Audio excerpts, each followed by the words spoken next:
I'm Melissa Shanahan, and this is the Law Firm Owner Podcast, episode number 299.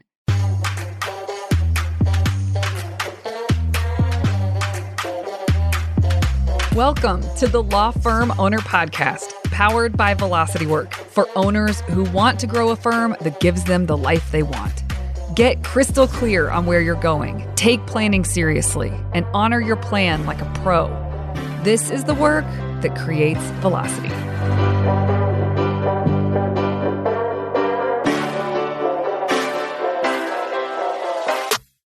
Hi, everyone. Welcome to this week's episode. 299. Isn't that wild? We'll be at 300 in just another week. That is so crazy.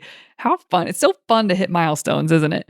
Well, as I record this, it's the end of February, but when you hear this, it will be March. I can't believe how quickly this year is going already. This week, we get to do something super fun. We do this 4 or 5 times a year.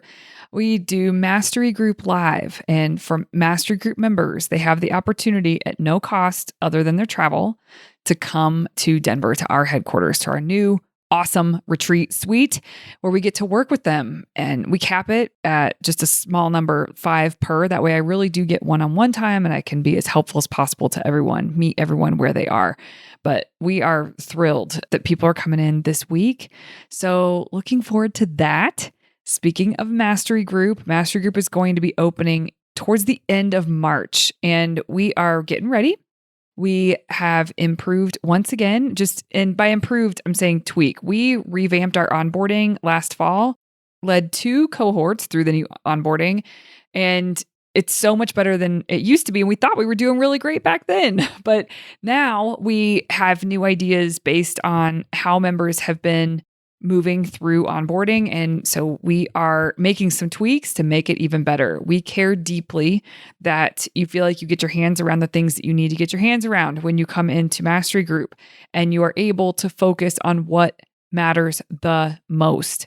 So we will guide you. We've got you when you come in. If you are a firm that's doing under $1 million and you want some coaching, you want some guidance, you want some facilitation, you want to be better with planning and with honoring your plans, with execution, this is a great program to join. If you are interested in working with us on any level, no matter how big or small your firm is, go to velocitywork.com to the Work With Us page, and there's a form to fill out that gives me some information about you. Then there's an opportunity to schedule a call with me, and that's a great next step for us to figure out, is this a right fit? And if we as a company are a right fit, what program makes the most sense for you based on where you are? So we can help with any of that. But I am saying this now because Mastery Group is opening soon. So if you want to schedule a call, I would get on that sooner rather than later, because as we get closer to enrollment opening towards the end of March, it just may be tougher to work out schedules last minute. Really excited to see not only who joins Mastery Group, but who comes into our sphere and who we have the opportunity to work with this spring. Okay, let's dig into today's topic, which is tolerance. We are going to look at tolerance from 2 different sides, and which I think is important to look at from both sides so that you can explore and reflect for yourself what is true for you right now. Tolerance is a nuanced concept, and depending on how you're looking at it, it can have positive implications. It can also have negative implications, depending on how it's being used, depending on what you are tolerating. Okay, let's start with the definition of tolerance. The best definition I found was this: tolerance is the willingness to accept certain conditions or situations, even when they aren't ideal. The willingness to accept certain conditions or situations, even when they aren't ideal. Now, typically, when we think of tolerance, you'll hear a question often if you ever take part in reflective workshops, which happen close to the turn of the year. And I lead these for Mastery Group members called Reflect and Get Clear. We look back at the year, and one of the questions that we ask as we're reflecting so that we make better plans for the future is, what are you tolerating? And the answers to that are really important. And this is typically how people think of tolerance. What are they tolerating? What is not ideal that they should change, that could have been changed, that they haven't changed, that they are tolerating. And what comes up often is a certain team member on the team that is just not, despite how much work and effort and you've put into that person, despite how much retraining you've done with that person, it's just not happening. It's not clicking. You've been tolerating a certain level of performance out of a team member or more than one team member. Also, client relationships. This comes up a lot when people answer this question, what have you been tolerating? Relationships with clients that are extremely difficult. Maybe you've been tolerating a system or process that's not quite right. It's broken, and you do get frustrated by the outcomes, but you just haven't had the space to dig in, or someone hasn't been digging in, and so it's been tolerated. Other things that I see people tolerating is a profit margin that is too low year over year. And usually when they come in, we fix it, right? Like we help them get on track. We don't fix it. Like our clients do great work to fix it, but we help them figure out what needs to be done so that they stop tolerating a profit margin that is much smaller than what it needs to be, right? And then there's things about yourself, personal productivity or your habits that you've been tolerating. And if you can see, some of my episodes recently have been lined up with how to get yourself on a different track. If you have been tolerating certain things and you want to be done with those things, giving you ideas, like setting rules, for example. What are you tolerating personally? Are you tolerating an insane schedule that other people control entirely? And listen, to some extent, you may need to deal with that. But where are you not taking the reins? You're just tolerating it. Are you tolerating running at 60% of the energy that you could have because you aren't getting enough sleep? So, what in your life and in your business are you tolerating? That is important to ask. It is important to reflect on that question every so often, just to do a check-in and see, because we don't think of this stuff day to day. It helps to have the question posed to you so that you can answer thoughtfully and make some different decisions moving forward. Now, let's talk about the positive use of tolerance and sort of explore tolerance as a strength. I talk about this in the Foundational Concepts PDF of Monday Map, Friday Wrap.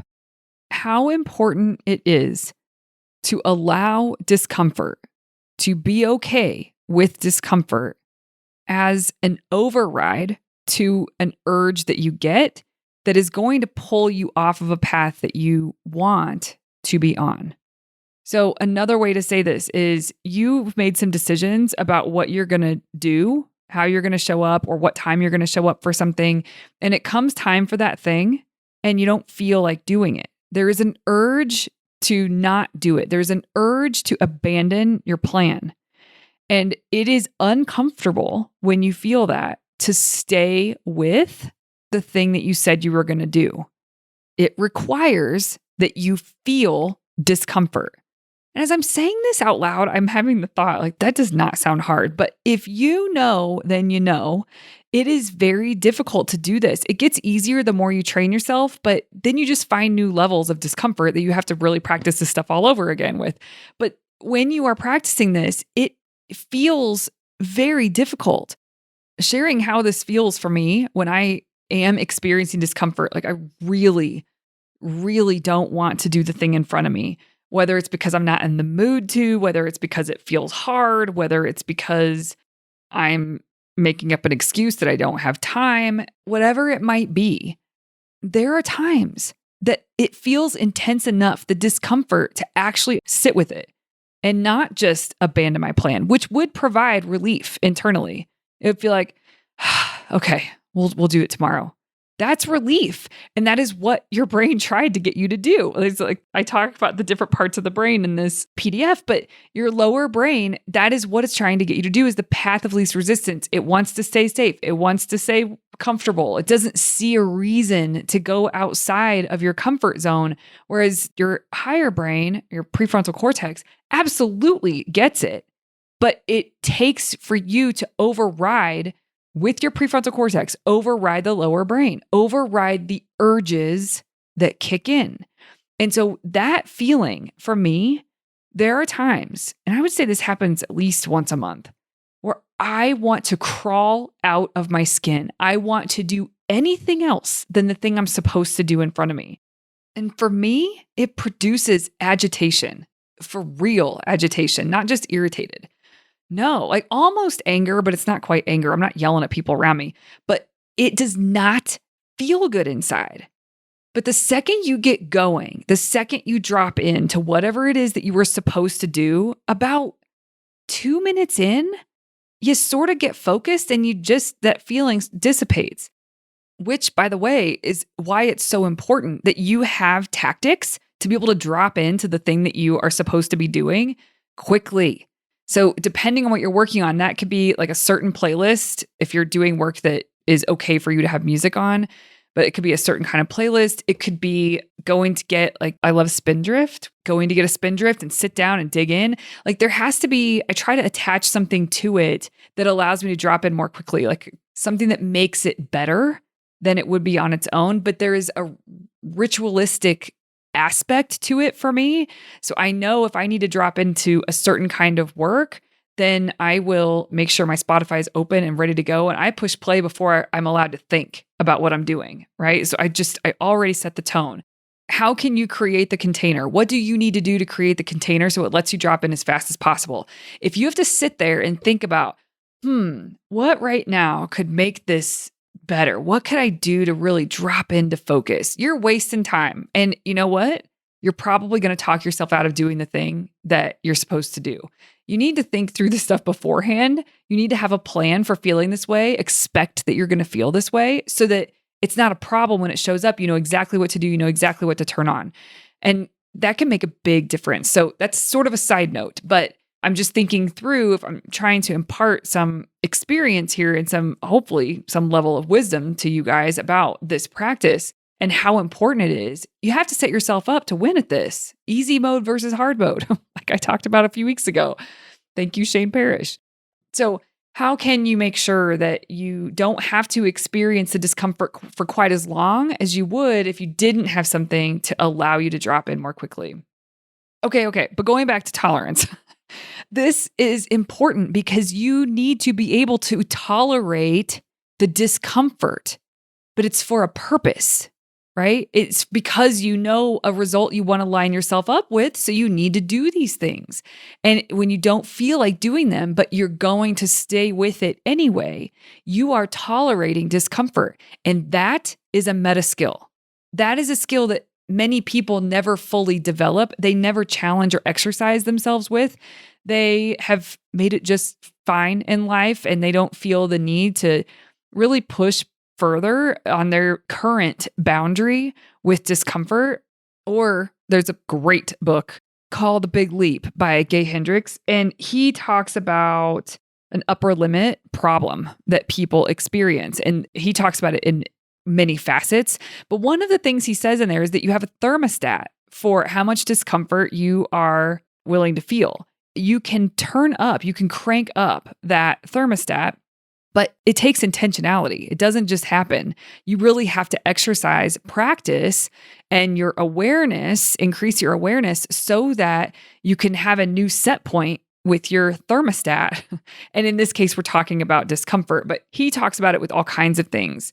Happiness in relationships, wealth. So he talks about it in all those different ways. But if we're applying it here, it's the same concept. What are you willing to tolerate? So if you know that you're pretty comfortable in your routines, and that means you have a certain tolerance with discomfort, and it's pretty low. If you're comfortable with your routines, that means it's pretty low. So if you are going to set a big goal, and if you think about your firm, right? If you have a big goal, whether it's to grow revenue and grow your team because you see an opportunity in the market, whether it's to increase your profit margin and get more lean inside and increase efficiency, no matter what your current goal is for the firm, it is going to require that you do something different. And that something different is not going to be a cakewalk, because if it was a cakewalk, you would have already been doing it. And so if you are really going to bridge the gap between where you are right now and where you want to be, you are going to have to experience discomfort. And the bigger your goal, the more discomfort you're going to have to experience. If you can't tolerate discomfort, you will fall short every time. If you can tolerate discomfort, you will get closer and closer and closer because you have the ability to feel discomfort and move forward anyway.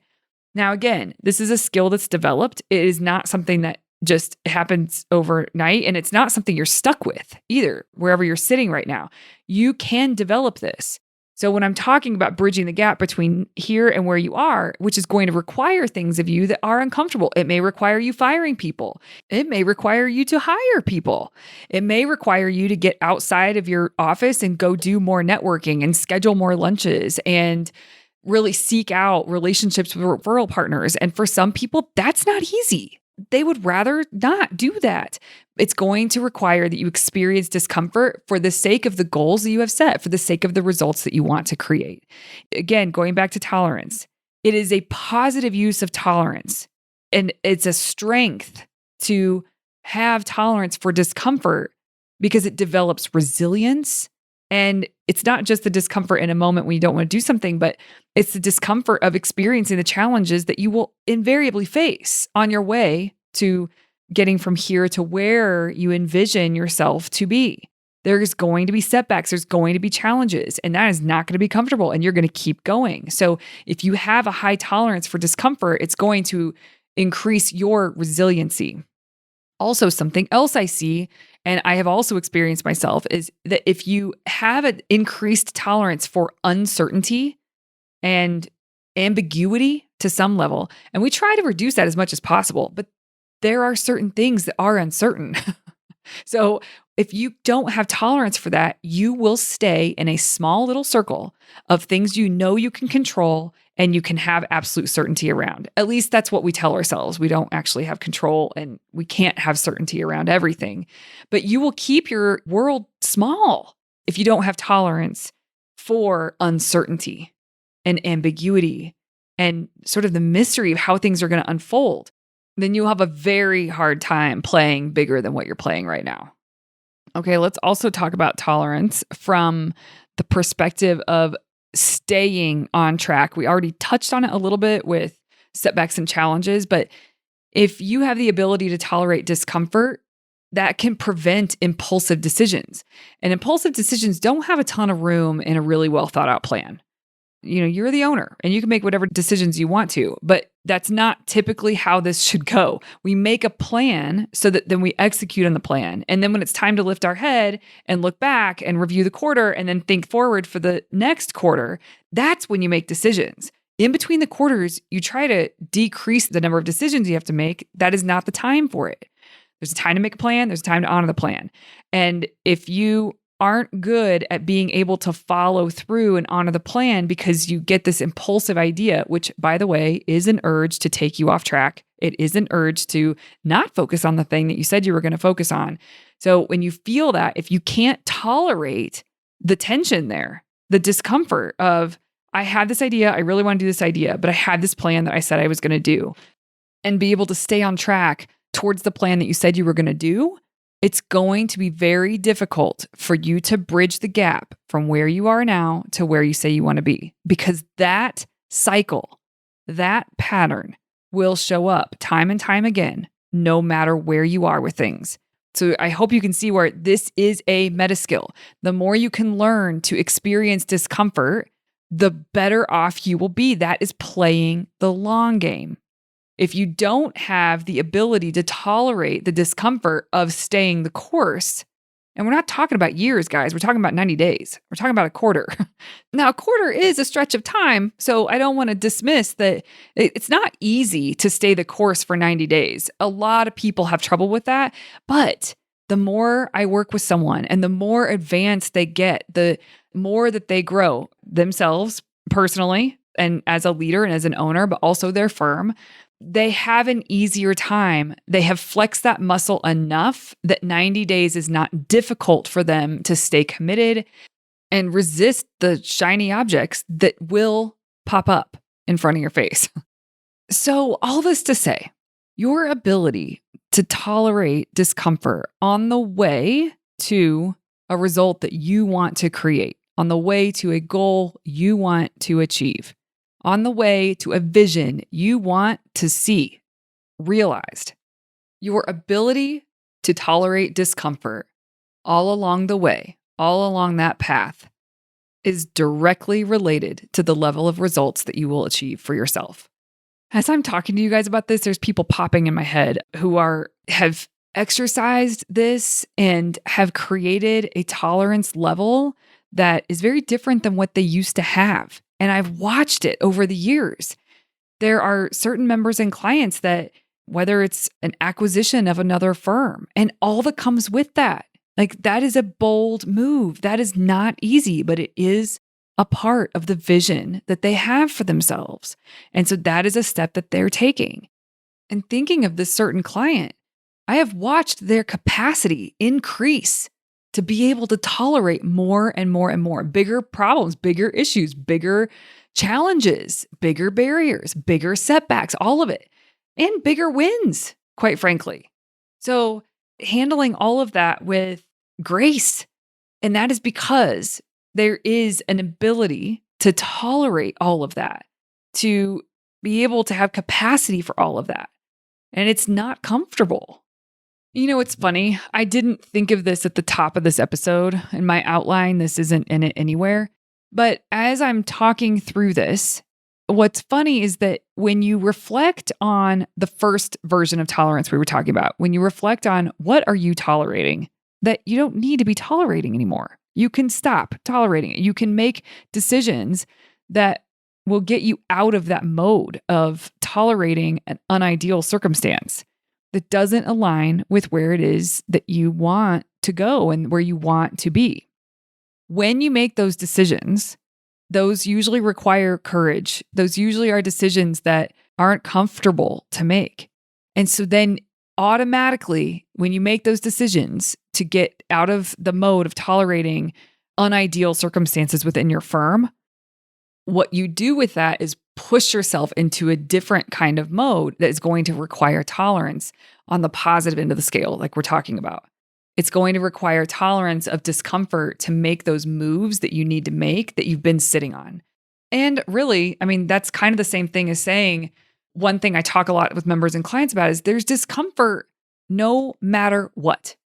That is a part of the human experience, but the discomfort is different. And I talk about this in the Monday Map, Friday Wrap, foundational concepts, that when you feel discomfort and you give in and you abandon your plan, then it feels relieving in the moment. So you technically feel better inside in the moment. But the discomfort comes on the back end when you once again have not made headway. You don't have the result you wanted to have because you didn't stick with it. You didn't have the tolerance for that discomfort. But then the discomfort on the other side is actually up front, where you feel discomfort, and instead of abandoning your plan, you go ahead and experience the discomfort now, and then you feel great on the back end, and you have something to show for it. So using the word tolerance here, you are either going to tolerate unideal circumstances inside of your firm, things that you don't need to tolerate. It doesn't line up with what you really want, but you keep tolerating it. You can either exercise that tolerance now, and it's not going to get you anywhere, or you can exercise the flip side of tolerance, which is tolerating an internal state that is less than ideal in the moment, but man, it gives you what you want. It is the thing that puts you into a different paradigm. It's the thing that gives you your next level. It's the thing that gets you the results that you wanted to create. And so either way, you're having to tolerate something. Do you want to have something to show for what you're tolerating? Or do you just want to tolerate and have nothing to show for it in the end? So this is very closely tied with all the conversation and all of the writing that I've done about discomfort. I don't know if you guys know this or not. I'm sure I have said this quote on this podcast a lot, but one of my favorite quotes of all time is from a woman named Brooke Castillo. She said, "Discomfort is the currency for your dreams." And that has always stuck with me. That has felt like truth. And the further I go along in life, the more I realize it is the truth. I think about it all the time. Discomfort it's what you pay. It is your payment for the dreams that you have and that you want to realize. As we close, it's probably a good time to just push pause after I prompt you with this and think about this for yourself. What are you currently tolerating in your business right now that is not aligned with your vision? Are you currently tolerating any team members who aren't pulling their weight? Are you tolerating inefficient processes that they've just become comfortable and no one's really dealt with them yet? Are you tolerating clients, a certain client? Make a list of everything you're tolerating. And as you think through those things, think about the impacts of tolerating those circumstances. There is impacts on morale, on productivity, maybe missed revenue, maybe bloated expenses. What are the impacts of you tolerating what came up for you with that question? Once you have some thoughts jotted down here and you reflected on this for a bit, then you can start to figure out how to shift from passive tolerance to more strategic tolerance on purpose. You're going to feel tolerance on purpose with intentional moves towards more of what's aligned with your vision. All right, everybody. Thanks for tuning in. I hope you take some practical action with this, and I'll see you here next Tuesday.